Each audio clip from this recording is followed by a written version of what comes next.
Okay, let's get going. Cheryl Cohen. Good morning. Good morning. You must have a good story. You're here for a $25 ticket. It'd be cheaper to stay home and pay the ticket. What do you want to tell me about this? Well, I got the ticket on South Main Street, and since 2009, once a month, I go to my hairdresser to get my hair colored. Oh, it's the hairdresser's fault. And the meters on that block often are not functioning. Oh.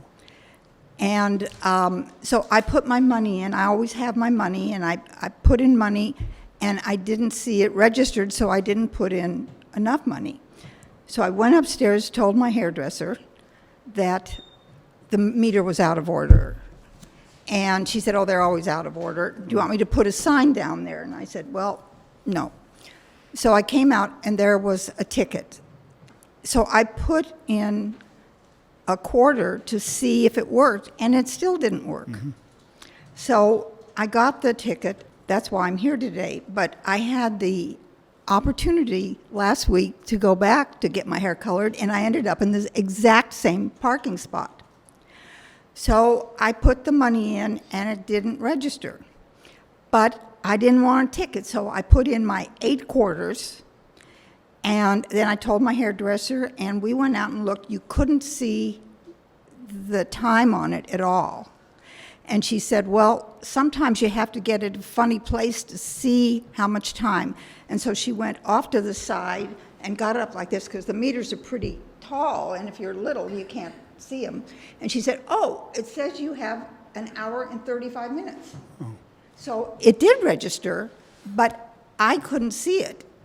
And that's why I didn't put in the full amount the first time. Well, I suggest you get your hairdressing appointments in the afternoon, because in the morning, the glare from the parking meter, you're going to keep getting tickets. No. Well, actually, No. he came that afternoon, and she talked to him. Yeah. And they went over to the meter. I sent her a picture of which meter it was, and he put in a quarter. He said, if it doesn't work, I'll void the ticket. But it worked, and so that's why I'm here. All right, the threshold question here is whether I believe you. That's the threshold question, right? So I have to go to my expert on truthfulness, Inspector. Somebody is dedicated to once a month in the same business, I'd say she's believable. Inspector Heaton thinks you are credible. Now, have you contemplated changing hairdressers? No. You have not. Somebody with a parking lot, Judge. All right. Have you been to the hairdresser recently? Last week? Last week?